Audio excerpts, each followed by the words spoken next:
Hi everyone. In the last video, we discussed about how we can create a basic NumPy array using the np.array function. In today's video, we are going to look into some of the predefined functions which helps us in creating an array easily. So the first one of them is the np.zeros.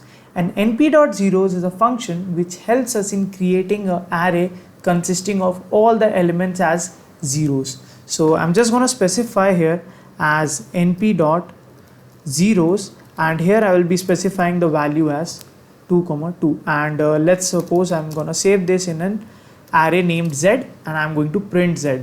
So this is going to print me an array where all the elements are 0. In the same way, let's suppose if I want to mention the size as 6, 8. So this is going to print me an array consisting of 6 rows and 8 columns, all with a value of 0.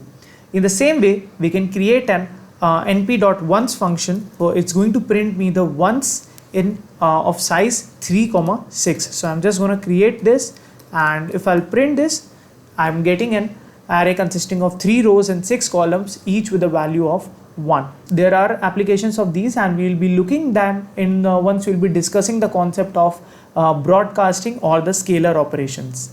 So now we are having a concept of arange.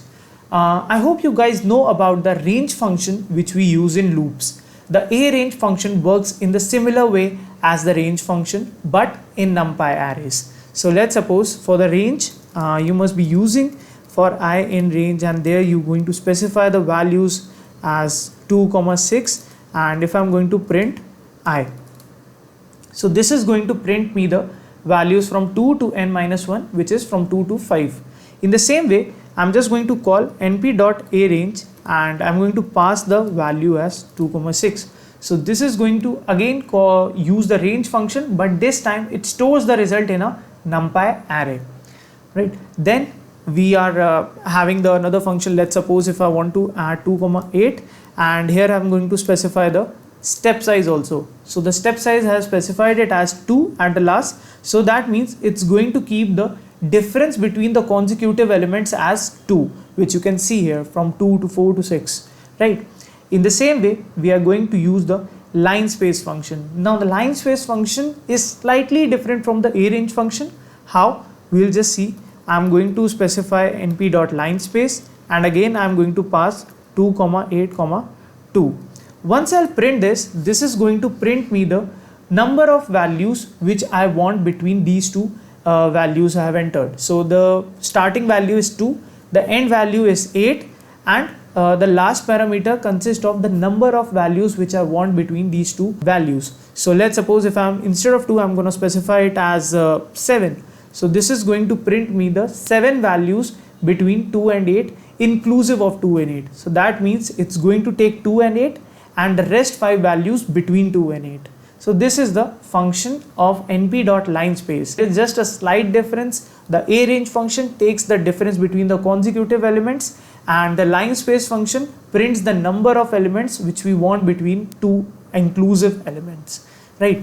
I hope this thing is clear to you guys. And moving ahead, our next function or the next topic are the scalar operations. Now what exactly the scalar operations do? The scalar operations, or we can say the concept of broadcasting, actually allows us to perform operations between a NumPy array and a scalar value, right? So let's take an example. I'm just going to create a let's see an array. Let's print z. So we are having this z as an array, right? Now if I want to add something as z plus 24, this is going to add 24 to each and every element of an array, right? Similarly, if I want to just specify z minus 4, so this is going to print me minus 4, right? So even though I want, I can store this in a new array. So this is going to be my z add, and if I'm going to print my z add, so this is the 24. In the same way, I'm going to print the zdiff, and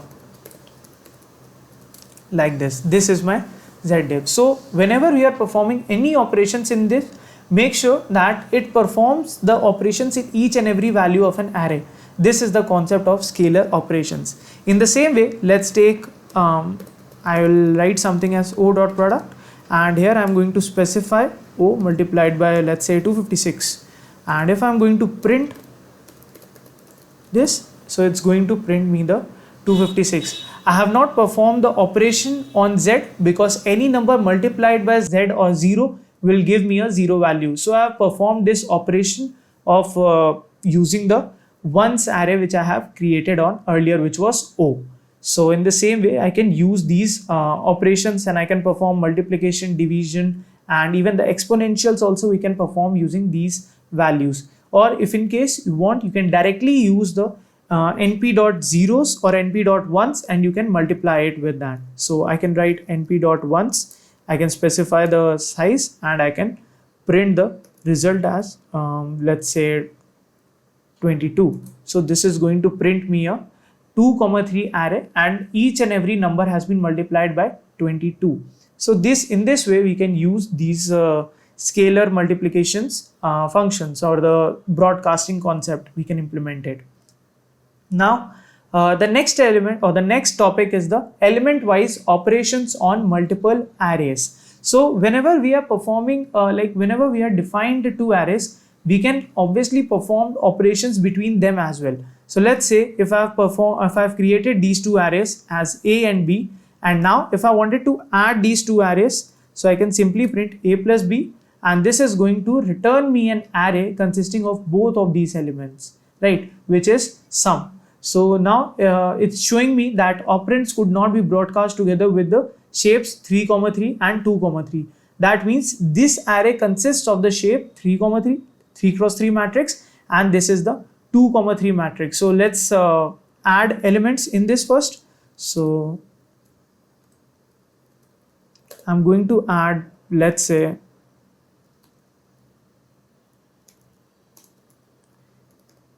so I've added these values.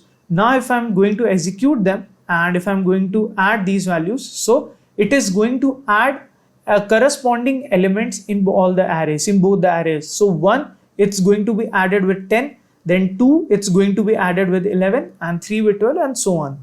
In the same way, I can perform the A minus B operation as well, and I can also perform A multiplied by B operations in this as well. So all of these operations we can perform it using a scalar value, and we can also perform it using 2 or more than 2 matrices as well, on NumPy arrays as well. So this was the concept about the element wise operations on multiple arrays, right? Then we are having the concept of some universal functions. The first one is the np.square root. So I'm just gonna type np.sqrt, and it's nothing but just a np.sqrt, and if I'm just going to specify it as A. So this is going to do the square root of each and every element of the A, right, of an array A. Similarly, if I'm going to write np.exponential of B, so this is going to perform the exponential value of each and every element in the B array. Similarly, we have in the opposite of exponential, we have the logarithmic value as well. So I can perform the logarithmic function for B as well. Likewise, we have performed the exponential, and also we can perform some of the trigonometric functions like np.sine, and I'm going to write the sine as well. So this is going to give me the sine of values, and I hope you guys know about the trigonometry. So we can perform all of the trigonometric functions here as well, right? In the same way, we can we can calculate the np.power as well. So these are some of the functions which we can use and create it using a NumPy array. So in this video, we have discussed about how we can create a basic zeros and ones array using the np.zeros and np.ones function. Then we have discussed about what is the arange function, what are linspace function, what is the difference between these two. Then we have discussed about what are the scalar operations, how we can perform them, how we can perform the element wise operations between 2 and more arrays. And at last we discussed about the universal functions like SQRT, then what is exponential, logarithmic functions, and the trigonometric functions, right? In the next video, we'll be discussing about the concept of vectorization and how exactly NumPy arrays are faster than the Python lists which we discussed earlier. So I hope you guys are liking the series, And if you guys have any doubts and queries, you can mention down in the comments. And this is it for today's video, and I'll see you guys in the next video. Bye bye.